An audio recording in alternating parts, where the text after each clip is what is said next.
Aspectos gerais desses três importantes marcos na teoria do desenvolvimento, não é? Seguramente, pelo menos a nós da educação, né, eles são aqueles que mais nos ajudam a pensar o trabalho na escola, né? São referenciais que influenciam diretamente o pensamento pedagógico e por isso a seleção, né? Você até conversou na nossa primeira live dizendo assim, Luciana, alguém comentou que ele cai muito em concurso, né? O fato dos concursos abordarem esses três autores com frequência decorre, na verdade, da relevância deles e não do inverso, né? Então, eles são abordados no concurso pelo fato de serem tão importantes para entender, para contribuir, inclusive, para a nossa compreensão do fenômeno educativo, né? Do processo de educação formal. E o Valon é um deles, né? É um dos caras que aí figuram sempre também, talvez dos três, né? Aquele cujo pensamento foi menos difundido na educação, né? Mais recentemente é que ele vem nos visitar, né, e por razões que a gente vai conversar aqui, mas seguramente os três, Piaget, Vygotsky e Valon, são os teóricos do desenvolvimento que mais influenciam o pensamento pedagógico, não é isso?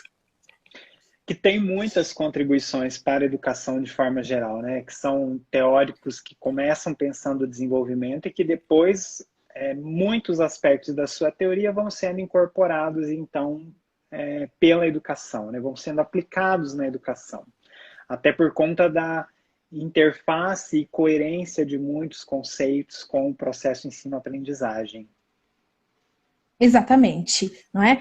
Porque contribuem, porque ao entenderem, né, ao se debruçarem sobre o desenvolvimento humano, de alguma forma, eles se aproximam inegavelmente da educação, né? Não tem como. Ao entender como o homem se desenvolve, portanto, como o homem aprende, né? Porque desenvolvimento e aprendizagem estão imbricados, eles acabam se aproximando, pois, do fenômeno educativo, ainda que essa não tenha sido a primeira intenção, principalmente a do Piaget e a do Valon, né? Do Vygotsky até um pouco, porque ele se aproxima mais da educação, mas desses dois, eles acabam chegando nela por inevitável proximidade entre o desenvolvimento humano e os processos educativos formais, que é dos quais se ocupa a escola, não é?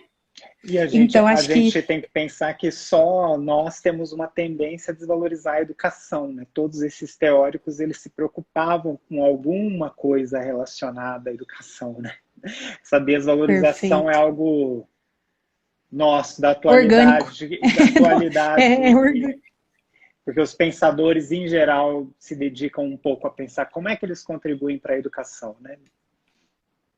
Exatamente, né? Por perceberem a relevância desses processos, dedicaram a vida e os estudos a essa temática, né? Que também é a nossa. E que bom que a gente resiste, né? Por acreditar na educação.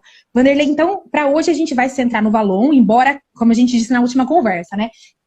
A gente não consegue não fazer menção aos outros teóricos, sobretudo porque, além de contemporâneos, né? Eles tratam de mesmo objeto. Inclusive, as produções desses autores se deram no diálogo umas com as outras, especialmente a do Valon, o cara que a gente vai falar hoje, ele se fundamentou bastante no Piaget e no Freud, né? Então, ele é um cara que a gente vai fazer algumas referências, de repente, aos outros autores, sobretudo porque ele busca algumas das contribuições do Vygotsky e até mesmo do Piaget, talvez principalmente, aparecem na obra de Valon. Então, ainda que a gente vá se centrar nele, pode ser que a gente faça menção a esses dois outros caras que nos visitaram nos encontros anteriores, não é? E possuem uma ligação para além disso, né? São todos interacionistas, né? Chamados participantes do movimento do interacionismo. Então, eles conversam bastante. Eles não. E só lembrando, nós conversamos com eles, fazemos eles conversar. Isso mesmo. E aí o Vanderlei marca, gente, o que esses três têm em comum? Embora as teorias se distinguem, a gente fez questão de dissipar essa ideia. Eles não se complementam, na verdade, eles se distinguem. O que na verdade acontece é que eles partem de um mesmo referencial. Os três, né, optaram por negar a ideia de que o sujeito seja determinado pelo meio tão somente, ou ainda de que ele traga consigo todas as características do seu desenvolvimento. Então, por que os três, Piaget, Vygotsky e Valon, se assemelham tanto? Porque os três partiram do pressuposto de que na relação, e portanto na interação, e aí o nome, né, a corrente que eles... na interação entre o meio e o ambiente que os processos de desenvolvimento se processam, né? E ao mesmo tempo influenciados, mutuamente influenciados, né? Eu lembrava essa semana, né, para preparar a nossa conversa, Vanderlei, de um exemplo que eu acho que vocês vão pensar. O que acontece na casa da gente, né, quando um bebê nasce? Né? Ora, a gente nunca mais é o mesmo. A casa nunca mais é a mesma. As cores, as paredes, os sons, os tons nunca mais serão os mesmos. Por quê? Aquele indivíduo que chega, ele altera aquele ambiente. E, por sua vez, se o menino nasce nessa casa e não numa outra, ele vai ser completamente diferente. Ou seja, esse exemplo corriqueiro, né, dá conta de explicar para a gente a ideia de que ambiente, né, o meio social e o indivíduo se afetam mutuamente. Só o fato do menino ter nascido naquela família, ele vai ser a marca daquela família. Não, amada, ele vai marcar aquela família. Né, porque ela nunca mais será a mesma depois dele. E aí acho que esse exemplo ele é bastante simples, mas ele ilustra. Não é só ele também sendo ali afetado, né, pelo meio, mas o meio também vai se transformar por conta dele. E isso eu acho que fica muito forte na perspectiva do Vallon, principalmente, né? Ótimo. Porque ele é interacionista, ele também trabalha com termos como, por exemplo, a própria questão da psicogênese, né? Que ele retoma, que é um termo muito usado pelo Piaget, e ele usa também isso, mas ele propõe essa interação, né? É o meio sendo, o sujeito sendo afetado pelo meio, mas também o meio sendo afetado por esse sujeito que chega em desenvolvimento. Perfeito. E por isso é verdade marcar, né, Vanderlei, que ele é, de fato, um teórico interacionista, como é o Piaget, como é o Vygotsky, né? Ele pertence também a essa corrente por esses motivos, né? Embora, e a gente já vai falar, em razão da sua formação e também, né, dos fundamentos que o trazem, ele vai se focar em ele vai entender de uma outra forma o desenvolvimento humano. Então, a exemplo do Vygotsky, ele era filósofo e fez medicina, né? O Vallon fez medicina. E nesse curso ele se aproximou dos meninos com desenvolvimento atípico. Então, ele se ocupou de entender o desenvolvimento da pessoa com deficiência. Então, o Vallon foi um dos pioneiros, né, ao pensar o desenvolvimento atípico nos sujeitos, e foi desse desenvolvimento que acontecia atípico que ele se interessou também pelo desenvolvimento típico, né, dizendo, sim, isso se dá nesse sujeito, né, cujo desenvolvimento foge aos padrões que a gente, à época, considerava, e alguns deles persistem, mas ele diz, e o desenvolvimento considerado típico? Como ele acontece? Via de regra, o que há de semelhança entre esse e o outro, né? Então, o Vallon teve um olhar primeiro para o desenvolvimento atípico e depois se voltou. É isso mesmo, Vanderlei? Larissa, minha amiga. Tudo bem, Larissa? E a partir do momento que ele faz isso, né, esse início, tentando entender um pouco a criança com deficiência, ele vai entender que essa criança ela é sempre contextualizada, né? Não é apartada do meio. Em alguns casos... Até porque percebia que mesmo as deficiências, né, Vanderlei, tinha influência do meio. O menino respondia de um jeito... Haviam diferenças entre essas crianças, né? E se era a mesma deficiência, por que é que uma criança se desenvolve de maneira diferente da outra, né? Então, ele vai observando que é o meio, a variável que está aí sendo diferenciada, né, em cada caso. Perfeito.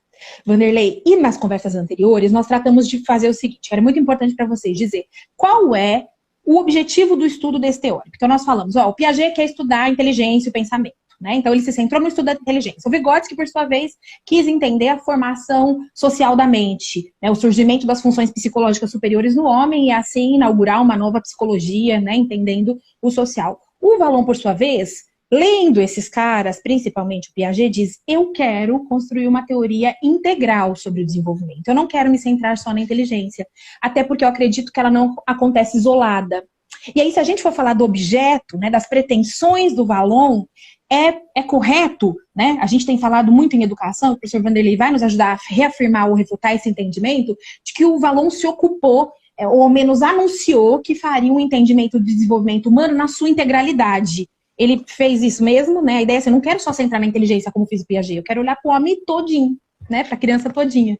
Tanto é que ele vai trazer a inovação do momento, que é discutir a questão do desenvolvimento emocional e afetivo, que para aquele momento era um grande diferencial, né? Depois dele nós avançamos ainda mais, mas é ele que vai propor essa ideia de um estudo do desenvolvimento integral que concebe esse desenvolvimento com aspectos afetivos, cognitivos e motores, porque também é uma valorização que o Vallon dá para o desenvolvimento. Ele inclui as questões do desenvolvimento motor, não apenas pensando a maturação, né? Ou seja, um cérebro que está preparado para determinada atividade cognitiva, mas um cérebro que também está preparado para o desenvolvimento motor e a correlação desse desenvolvimento motor com as cognições. Eu acho muito bacana a gente destacar essa sua fala, Vanderlei, exatamente nesse momento, que é assim, é muito comum que na escola a gente tente dissociar a criança dessa integralidade. Né? Então, assim, o menino tem que estudar o tempo todo sentadinho, certinho, encosta na cadeira. E quando o Valon diz que a gente também é movimento e que não se separa a inteligência do movimento, porque o professor Vanderlei bem marcou, para o Valon o sujeito é pelo menos, né, movimento, inteligência e afeto. E é o que a gente faz, às vezes, no processo escolar, fragmenta o menino. Né? Então, assim, não fica correndo. Senta assim. É comum que a gente, e quem é professor sabe disso, vai saber do que eu tô falando, o menino que tá escrevendo e aperta aquele lápis de um tanto. Né? Ou que tem que sentar sobre a perna, ou sacudir as perninhas enquanto está fazendo as coisas, ou correr um tantão em volta do pátio, né? E aí a gente, no âmbito da escola, tenta fazer o quê? Encaixotar o menino. Dizer, não corre, né? Porque agora é hora de aprender. Num processo que o Valon teria o quê? Um surto. Né? Esse entendimento traria o Valon desgosto, ele falaria, vocês não entenderam, foi nada. Né? Que é essa dissociação que a gente faz do menino, como se a inteligência estivesse apartada do corpo, como se aquela manifestação corpórea do menino ficasse mexendo, às vezes agitado, sentando e levantando, não fosse um processo também de inteligência e de desenvolvimento. Porque a nossa maneira de compreender a educação é uma educação que socializa os corpos, né? Que formata o menininho para estar em sociedade e estar em sociedade de maneira muito quadradinha, encaixada. Então, esse movimento, né, que alguns estudos da educação vão dar o nome de movimento, né, e que nos estudos clássicos do Valon ele vai chamar de motor, para ele é essencial. Né? É essencial essa questão da motricidade, porque a maneira como o sujeito está tentando entender o mundo, está tentando se situar, e não é à toa que daqui a pouco o Valon vai ser considerado o pai da psicomotricidade, que também é muito negligenciada.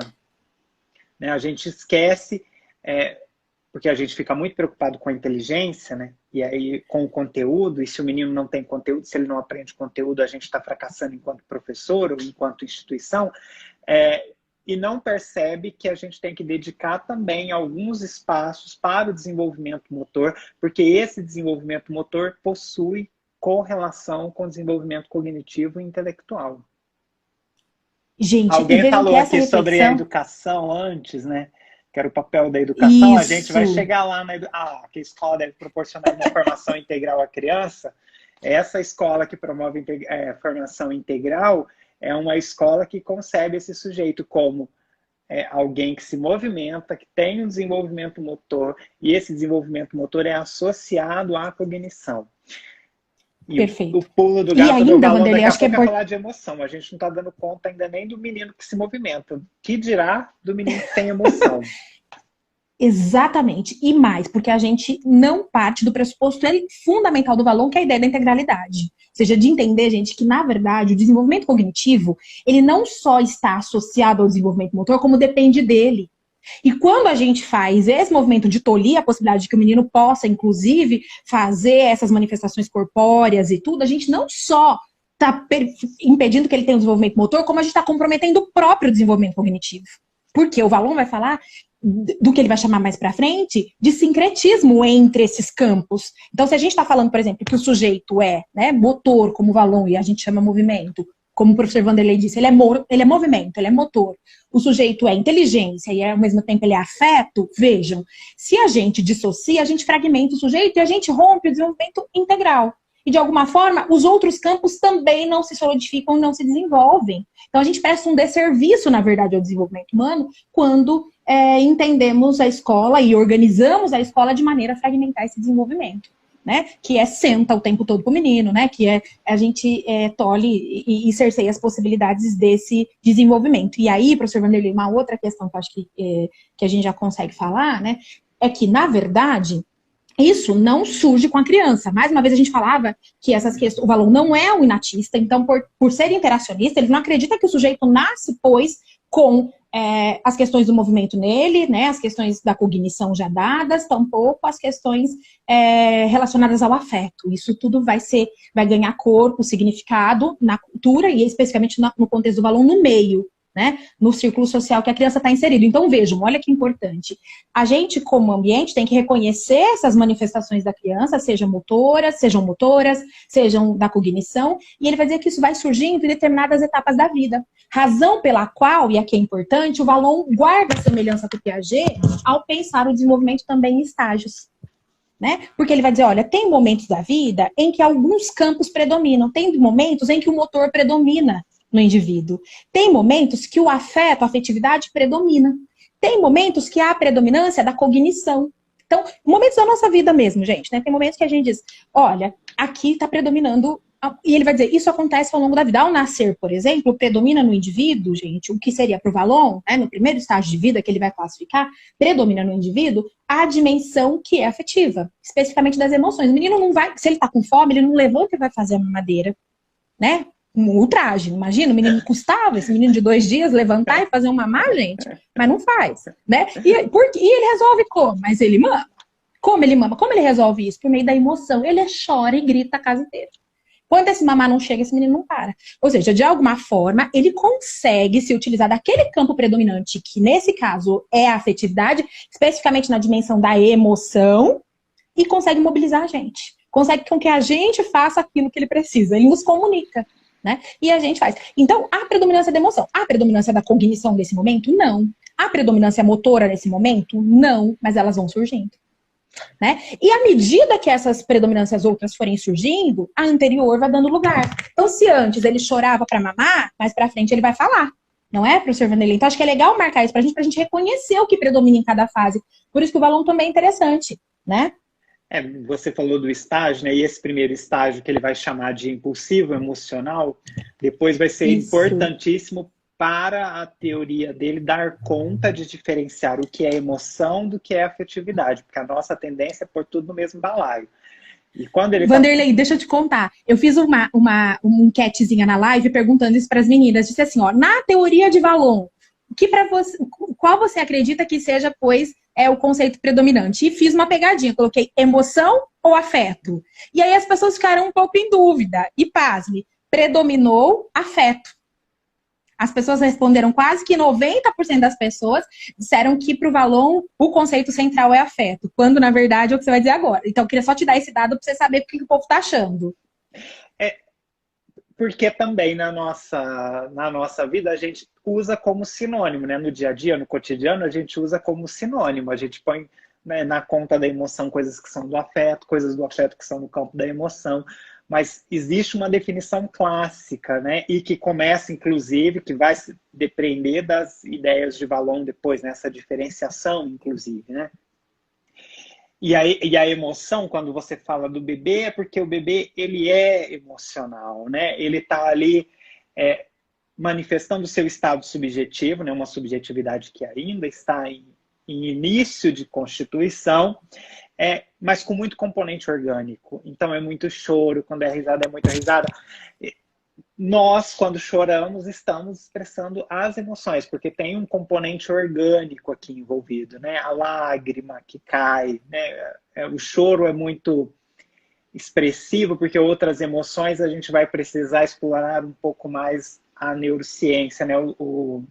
As áreas afetadas do cérebro por aquela emoção. O choro não é visível, né? Se a pessoa está triste ou alegre, ela chora, né? Em geral, a gente no Brasil chora de tristeza. Então, a nossa lágrima é sempre de tristeza. E é isso que caracteriza a emoção. Existe um estado subjetivo ali, que seria a tristeza, mas esse estado subjetivo ele é marcado pela questão orgânica, pela expressão orgânica daquela emoção. E isso acontece muito lá nos primeiros anos de vida, nesse estágio que para o Vallon é chamado de impulsivo emocional.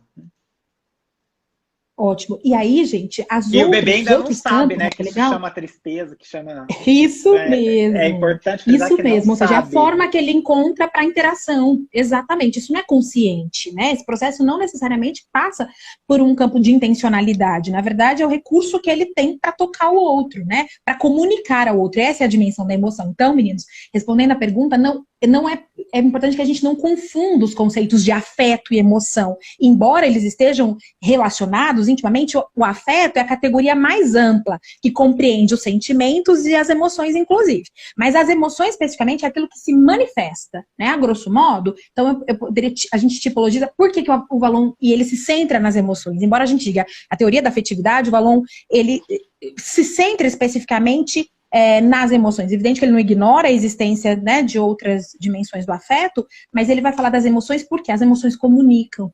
né? No campo da afetividade, quando eu choro, por exemplo, eu comunico a outro. Vou usar um exemplo, Vanderlei, você me ajude a dizer se ele ajuda, né?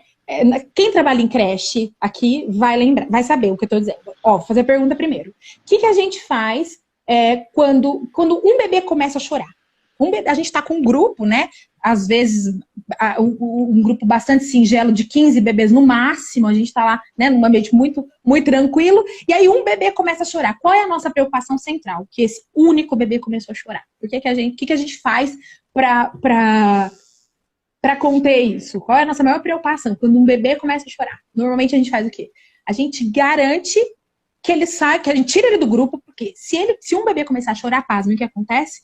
Todos os outros choram, né? A gente diz, é uma solidariedade incrível essa. Vamos dizer, a emoção comunica. E ao comunicar, por exemplo, ela tem uma capacidade de contágio, né? Ou seja, a gente vê a amiga chorando, daqui a pouco você chora também. A mulher da novela das 8, que começa às 9, chora, você chora também, não é? Ou alguém tá muito divertido e muito engraçado, você também entra no clima, né? Então, de alguma forma, a emoção, ela tem essa dimensão comunicativa, né? Então, se o bebê ficar quietinho, por exemplo, o adulto não vai saber, né? Se ele não comunicar algo, a gente não vai saber, ele tá quietinho no berço, tá tudo bem, né? E aí, como ele manifesta, por exemplo, que não tá tudo bem, que a fralda tá cheia, por situação de desconforto, ele percebe aquilo e manifesta. Ele diz, se eu não gritar, ninguém vem, né? Se eu não manifestar desconforto, se eu não manifestar qualquer sensação, provavelmente eles não vão saber que eu não tô bacana.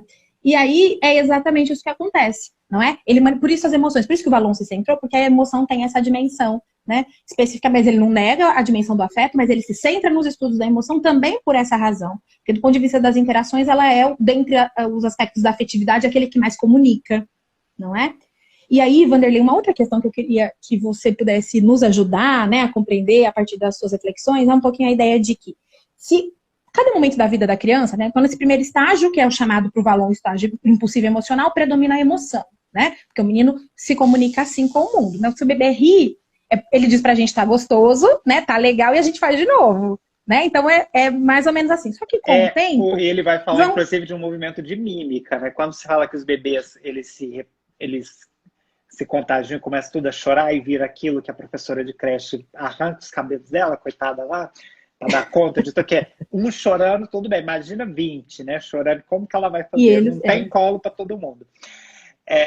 Ele começa falando que isso seria um movimento de mímica, né? Hoje a gente usa essa palavra contágio e, inclusive, a neurociência já nos ajuda a entender por que é que isso acontece, né? Por conta dos neurônios espelhos e uma série de ações que são acionadas ali na neurologia, nos neurônios, mas para o Valon aqui, nesse momento, ele vai fazer o movimento de mímica. E nós, adultos, para ajudar a criança, às vezes até inconscientemente, nós também usamos da mímica.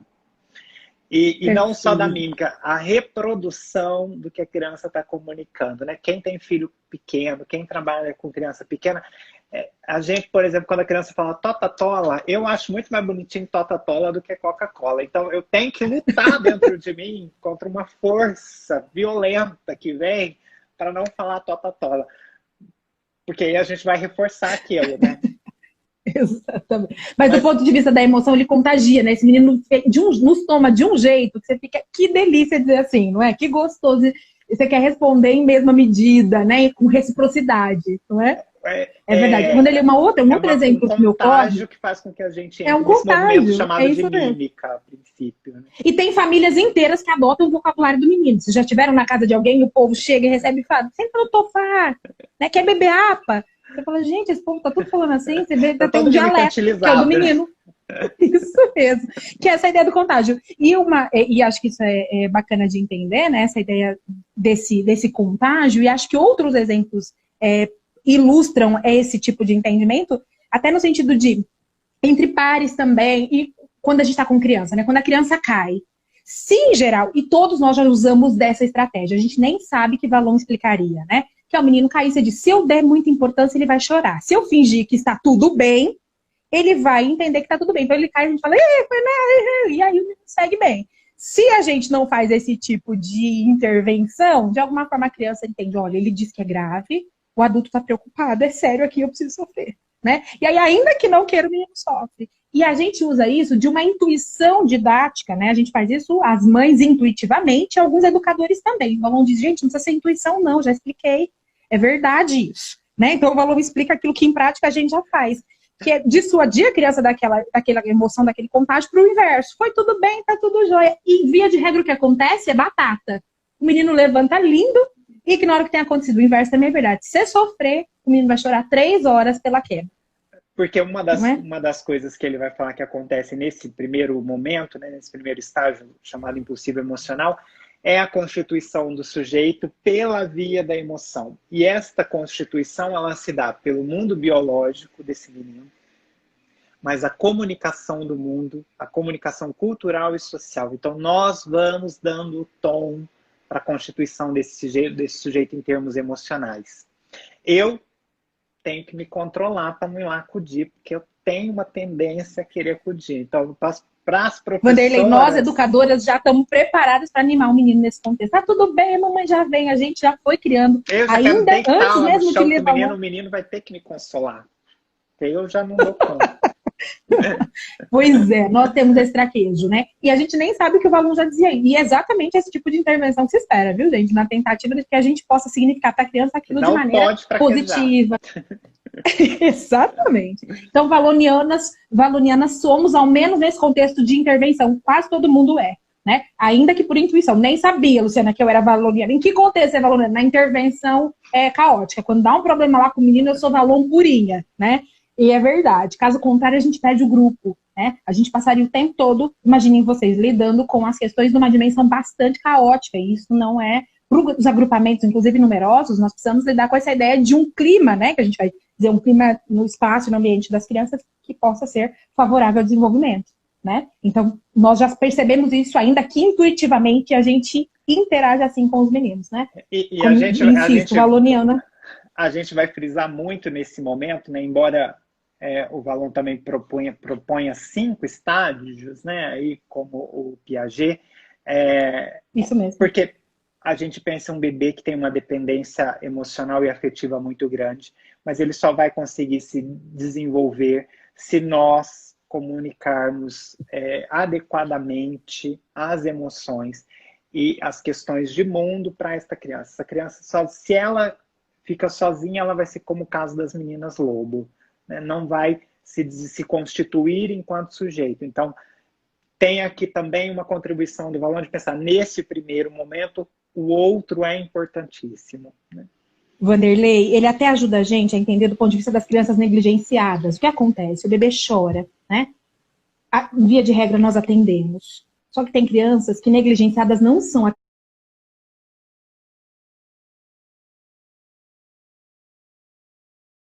Bebês negligenciados, em geral, né? Eles manifestam muito menos essas dimensões emocionais do que as crianças que são mais atendidas, né? Com o tempo, algumas dessas manifestações deixam de existir porque elas não encontram um significado na cultura, né? Então, percebeu o desconforto da fralda suja, chorou, mas ninguém trocou, né? Chorou de novo, ninguém trocou. Com o tempo, isso se torna hábito, então não há mais desconforto, né? Porque a gente não foi capaz de significar aquela emoção. Vejam a importância da cultura. Então, a manifestação está ali, mas se ela não encontrar significado, se ela não encontrar significado, gente, ela não se instaura, ela não, né, não há progresso. Então, o desenvolvimento ele não se dá por si. Percebam que, ao se manifestar emotivamente, a criança encontra no outro a significação dessa manifestação. Opa, eu estava mal, agora eu estou bacana. E com o tempo isso vai significando, né? Veja a importância da gente dar... E quando a gente diz, né, de fazer intervenção positiva, não é no sentido de minorar o que a criança está manifestando, né? A gente precisa olhar também. Tem situações, né? O menino está sangrando, você vai dizer, não foi nada. Não, foi, eu preciso significar adequadamente, né? Mas é importantíssimo que a gente não podemos negligenciar essas manifestações emotivas, né? Porque elas são, na verdade, elas encontram na cultura a significação, na gente, no outro, e a criança vai percebendo que é porque o professor Vanderlei bem marcou, isso não é consciente no primeiro momento. Vai chegar no campo da consciência à medida que a gente for respondendo a elas, né? Com atenção, com os cuidados essenciais, e aí isso vai dando significado para a criança. E Vanderlei, uma outra questão que eu queria falar, então a gente fala, né? Evoluindo nesses estágios, mais para frente um pouquinho, depois dos 3 meses, né? Até os 3 anos, o Valon vai dizer, o menino, ele vai dar o nome desse próximo estágio igual o nome do primeiro estágio do Piaget, de sensório motor. Porque esse menino começa, né, a ganhar corpo, literalmente, né? E agir sobre o mundo. essa ação motora sobre o mundo, né, ela inaugura um outro estágio, que agora ele vai pegar uma massa e tiver alcance sim, né? Ele vai pegar, aliás, tudo o que estiver ao alcance, né? Porque daí o contato com o mundo passa a ser esse da possibilidade da ação sobre o mundo, né? Agora eu posso fazer, ainda que eu não possa, né, gente? Porque quem trabalha, quem conhece criança pequena também sabe disso, né? Visita a potência de que posso tudo, subir onde não pode, descer de onde não dá, né? E aí a gente visita um outro momento que seria o motor. Aí a predominância desse campo, que é o campo motor, embora, gente, não haja a extinção da emoção, né? Ou seja, não desaparecem as questões emotivas.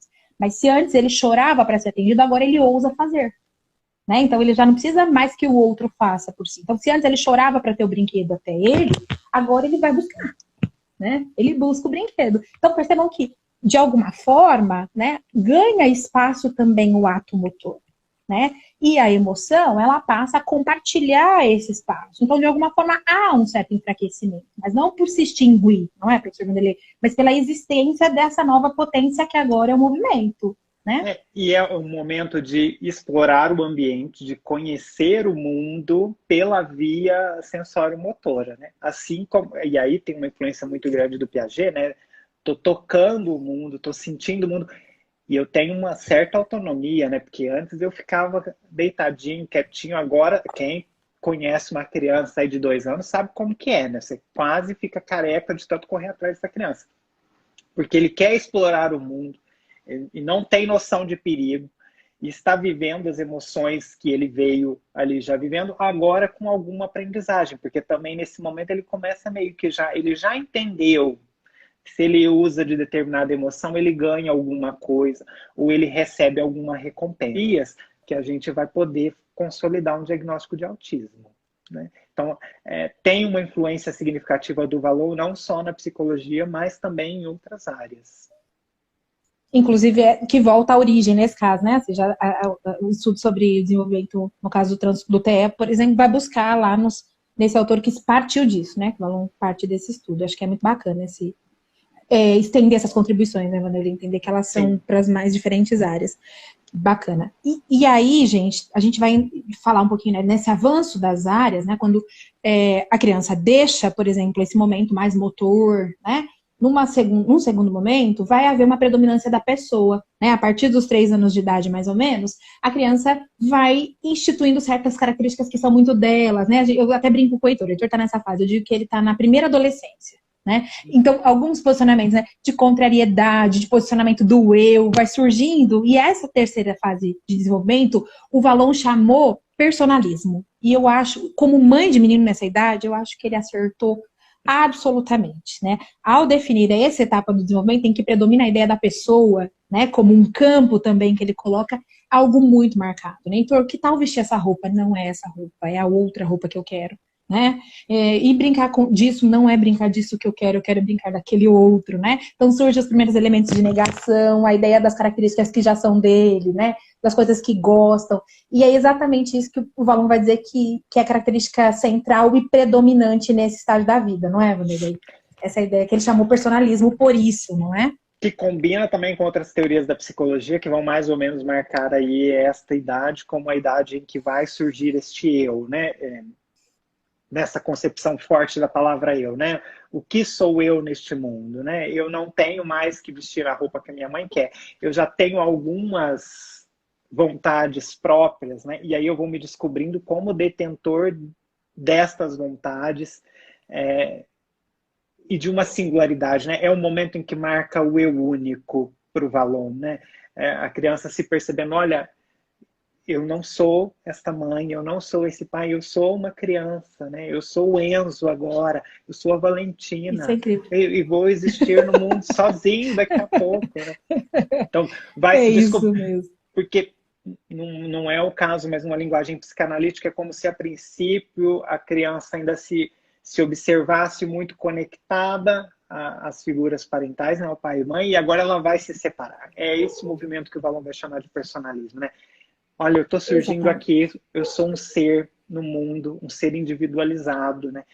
Que vou construir a minha individualidade, né? Obviamente não tem essa compreensão. E às vezes, gente, a contraposição é a via dessa diferenciação, né? Então, dizer diferente é a forma de marcar que sou outro, né? Que não sou a extensão de vocês. Então, quando a criança marca essa contrariedade, né? A gente diz sim, ele diz não, a gente diz não, ele diz sim, né? É também na tentativa dessa diferenciação, ou seja, né? Ela se faz, às vezes, nessa contraposição. E aí é importante, porque, sobretudo as crianças em idade pré-escolar, coincide essa faixa etária, né? Então, no menino pré-escolar, a gente precisa entender um pouco esse movimento de negação dessa contraposição, a teimosia, a gente classifica, né? Às vezes, do alto senso comum, mas o Valon explica e denomina, como o professor Vanderlei bem disse, personalismo, né? Que é essa marca do eu. E que depende, né, também do outro, né? Porque mais ou menos nessa idade ele vai ser incluído na escola. E aí ele percebe tanta gente diferente e começa a olhar para si mesmo e falar, olha, eu também sou diferente, né? Eu também estou nesse mundo de maneira diferente e posso me expressar de maneira diferente. Talvez, Clunes, a gente esteja falando aqui de uma consciência de si. Ainda não é o momento, mas aqui já tem uma capacidade de representação e uma capacidade de ter atividades mentais mais elaboradas do que tinha antes, né? Exato. O Rafael alguém pergunta assim, Vanderlei, é normal? É o Rafael, meu isso aluno, mesmo. Meu aluno, ex-aluno Rafael. Gracinha. Essa pergunta não tem nada a ver com ele. Ele não tem um filho de 2 anos por acaso em casa, né? Assim. Primeiro, acho que vale a pena aproveitar essa pergunta para dizer assim, né? Todos esses estágios, né, que a gente vai vendo como uma linha sequencial, né? E aí, às vezes, os pais se assustam porque eles ficam vendo algumas coisas que não estão prescritas ou que não estão predestinadas e já começam a pensar, tem alguma coisa atípica acontecendo aqui.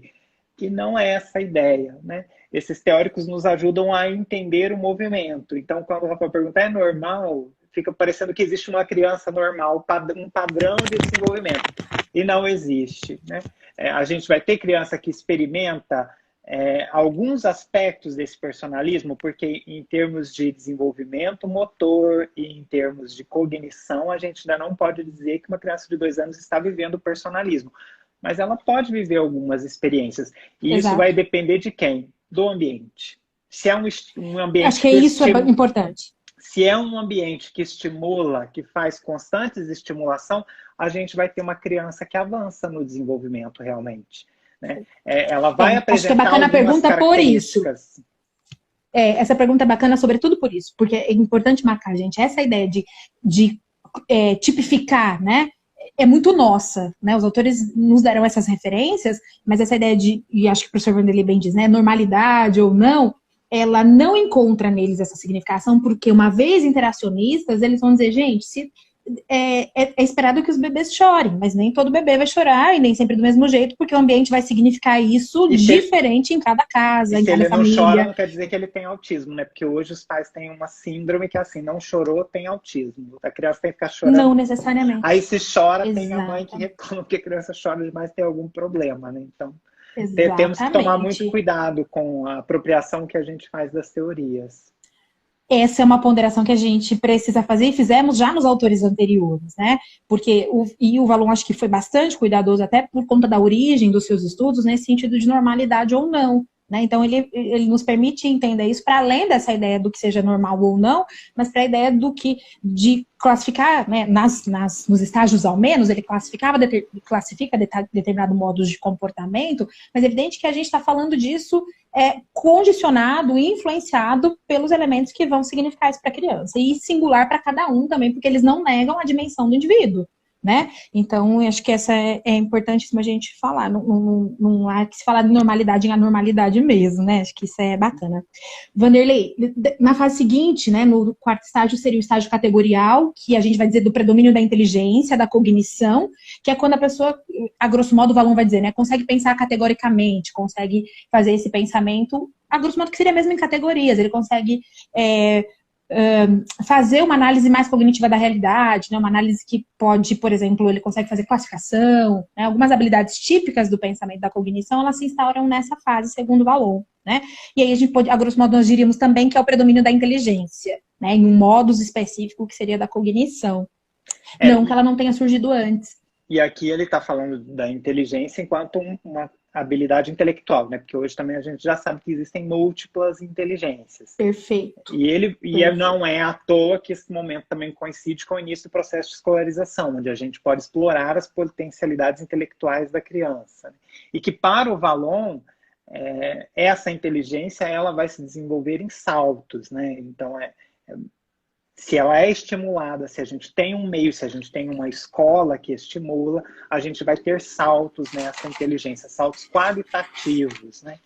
E é também nesse momento em que ele inclui a questão da motricidade, da importância da motricidade, porque a própria pega do lápis vai ser importante. Como é que a criança chega na escola pegando no lápis? Se ela não teve estímulo em casa, né, gente, obviamente.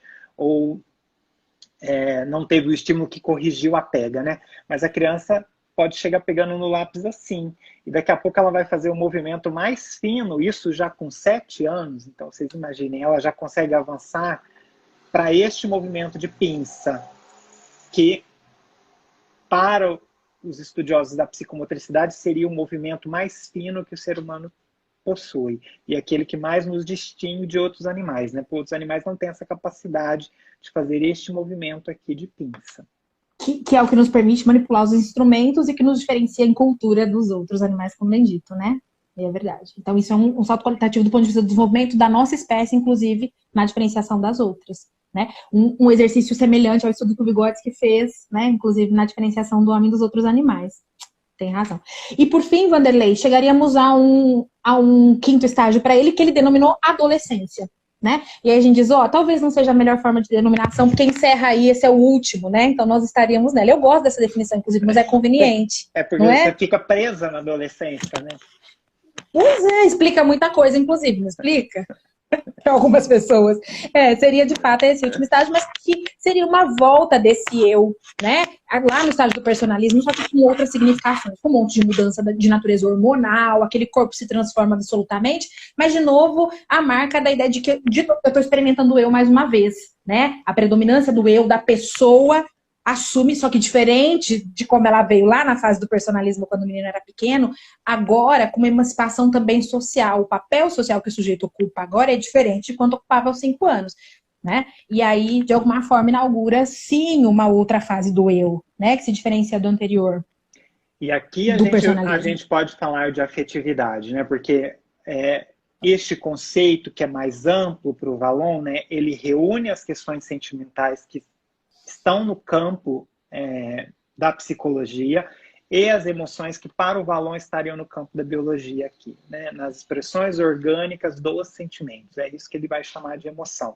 Nesse estágio é que a gente pode pensar em uma afetividade madura, né? Se a gente puder falar assim, né? Onde o sujeito tem condições de dar nome ao seu sentimento, aquilo que ele está sentindo, e em alguma medida até controlar a expressão desses sentimentos pela via da emoção, coisa que uma criança não conseguiria, né?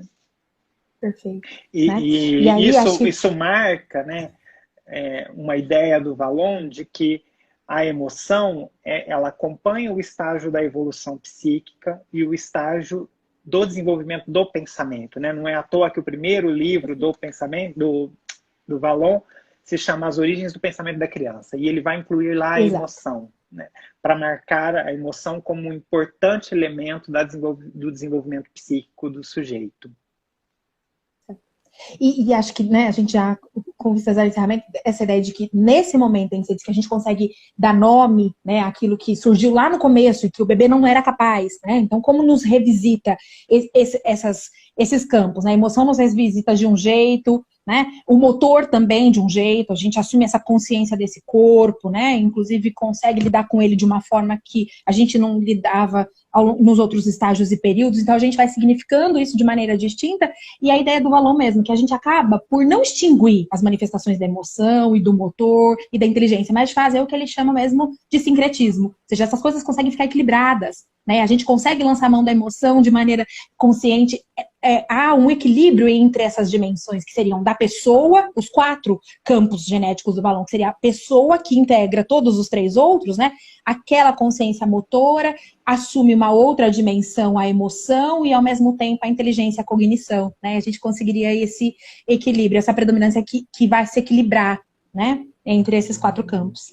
E aí depois, aqui no final da década, início da década de 90, né, na década de 90 em si, ganha força muito um conceito de inteligência emocional, né, que bebe um pouco no Vallon, mas quando o Vallon fala de uma inteligência que é afetada pela emoção, pela afetividade, né, ele está falando de influências mútuas e não da capacidade de controlar ou não controlar as emoções, né, porque ele não vai tipificar emoção ou afetividade como sendo negativas, ao contrário, ele vai dizer que elas nos ajudam a ser mais ou menos inteligentes, né? Perfeito, né? E mais, não é um tipo de inteligência, mas integra a outra, né? Então, porque, afinal de contas, Integra ele a estava outra. falando da integralidade, sendo o conceito que revela muito bem essa ideia. E a gente vai dizer, né, que hoje a gente vai usar bem o tempo, já ficamos bons nisso, estão faltando alguns minutinhos para terminar a nossa conversa. A gente acho que, né, fica inegável as contribuições do Valon para a educação, e a gente conseguiu, acho que um pouquinho ao longo da conversa, trazer bastante exemplos, né, da educação da criança. E aí, acho que a Conceição diz assim, né, tão atual a teoria do Valon, eu tenho essa sensação, sempre que eu volto ao Valon, né, eu tenho essa sensação de atualidade, sim, né, de que o sujeito, ele é um sujeito que tem nos ajudado muito na contemporaneidade, né, e acho que fica o gostinho de conhecer mais dele, né, porque eu acho que ele ainda é pouco conhecido por nós, ainda que em prática a gente reconheça essas influências, em teoria acho que a gente está um pouquinho longe dele, né, e acho que é um teórico que a gente visita em outros momentos, né? É legal poder. Ele explica várias questões, então a gente podia estudar alguns aspectos da organização escolar sob a perspectiva do aluno.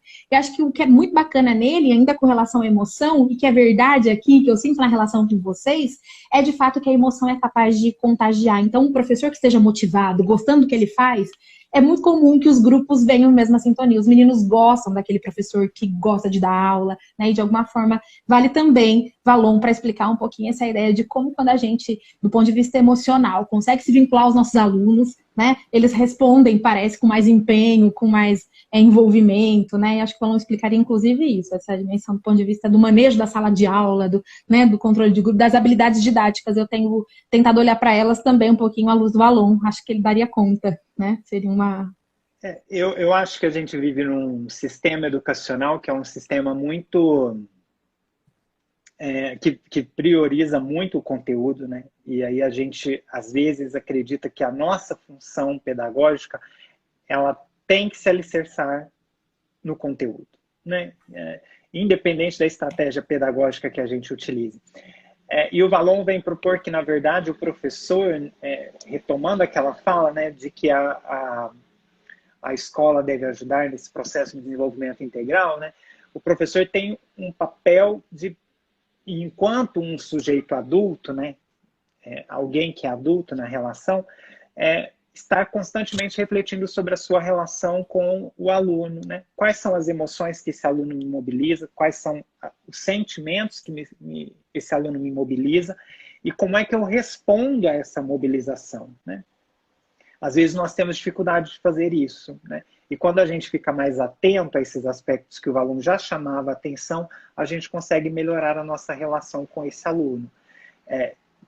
Para além disso, né, o Valon também chama a nossa atenção para desenvolver atividades que não estejam só relacionadas ao desenvolvimento intelectual, mas também ao desenvolvimento emocional e motor da criança, né? Por isso que tem a hora da brincadeira, e aí não pode ser uma brincadeira livre, essa brincadeira tem que ser orientada, porque só assim ela faz sentido dentro dessa perspectiva de desenvolvimento integral. E os afetos que precisam ser incluídos, né? Como é que eu trabalho expressão de afeto, né? Como é que eu trabalho emoções com o aluno, né? Embora o professor já tenha muitas atividades, essa seria também uma importante ferramenta de trabalho para o professor, para melhorar o clima da sua sala de aula e das suas aulas, né? E, por fim, também cabe ao professor pensar que ele deve reconhecer os seus sentimentos e reconhecer também os sentimentos dos alunos, mas não só para ficar no campo do conhecimento, né? Mas o que eu faço com isso aqui agora? O que eu faço com isso que eu estou sentindo e o que esse aluno está sentindo aqui agora, né? Talvez a gente pudesse resolver alguns problemas que não são graves, né? Porque obviamente a gente tem muitos problemas graves na educação no Brasil, mas alguns problemas que são da ordem do relacionamento e da interação interpessoal, talvez a gente pudesse resolvê-los com este reconhecimento das nossas próprias emoções e as emoções dos outros, dos nossos alunos. Esse é o convite que o Valon nos faz. O que nos afeta e como a gente afeta os outros, né? E aí a afetividade faz todo sentido.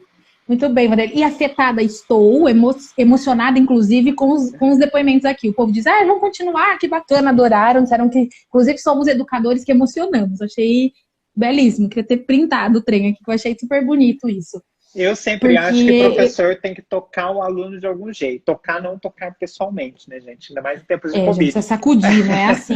mas tocar a alma do aluno, né? Eu sou um pouco utópico nesse sentido. Se a gente não toca, se a gente não sensibiliza, eu acho que a gente pode ter a melhor didática, o melhor conteúdo para oferecer, mas se não tocou... Não chega. Não chega. Não é? E é isso. E acho que porque tocamos, eu adoro estar com o Vanderlei, né? Acho que isso fica evidente, eu gosto de conversar, eu acho ele divertido, me qualifica, né? As suas contribuições para mim, a formação são riquíssimas, né?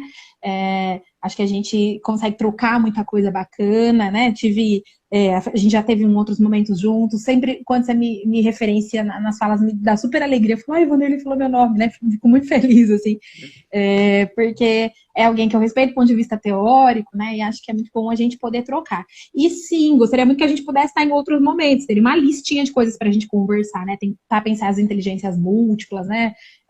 Enfim, tem várias outras temáticas da psicologia que afetam a educação e que poderiam ser objeto das nossas próximas conversas. Não nessa maratona insana, né, de a gente fazer 3 lives, 3 semanas seguidas, mas que a gente pudesse se reunir outras vezes para poder conversar entre educadores que somos e com os educadores que dedicaram tempo a ouvir a gente, né? Isso é muito generoso também. E vamos dar uma oportunidade para outras pessoas também aqui, gente. Isso mesmo. Vanderlei. Vou trazer outros educadores, né? Isso mesmo. O professor Vanderlei foi convidado do mês. Isso, mas ele volta, né, Vanderlei? Assim que a gente pensa outras temáticas e no próximo mês de outubro a gente vai estar com a professora Ivanilde Moreira, né, que foi secretária de Educação de Casa Branca, uma cara muito bacana falando sobre Paulo Freire. Mas o Vanderlei, sempre que ele quiser, ele tá aqui com a gente, né? E vai ser muito feliz de receber mais e sempre, tá bom? Eu queria agradecer, meu querido, sua generosidade, né? Eu sei da sua grandiosidade, o quanto generoso você foi em aceitar o meu convite, viu? Não tenho o que dizer. Eu que agradeço, sempre muito bom poder contribuir, conversar, aprender, né? Eu acho que a gente aprendo muito com você, já falei isso aqui, né? Do aprendizado que eu tenho com você e com os outros, né? Principalmente nesse momento em que estamos tão afastados, quando a gente vê os comentários, vê a expressão de afeto, tudo isso aquece um pouquinho o nosso coração e a gente fica mais feliz. Então, quero agradecer também. Muito obrigado, Lu, e obrigado a todos que participaram aí essas 3 semanas, essa saga de lives. É uma overdose de Vanderlei. Falaram aqui que a gente é uma ogiva de conhecimento. Eu estou quase me sentindo para ponto de explodir. Foi mesmo, foi uma maratona. Eu fiquei pensando nisso, né? Nossa vida se orientou por isso no último mês. Foi mesmo, mas foi muito gratificante, né? Então a gente volta a se falar assim, né? Conversações continuam. Vou receber outros convidados nas próximas quintas-feiras e o professor Vanderlei volta tão logo se recuperar. Um beijo, meu querido. Obrigada, pessoal. Muito obrigada, viu?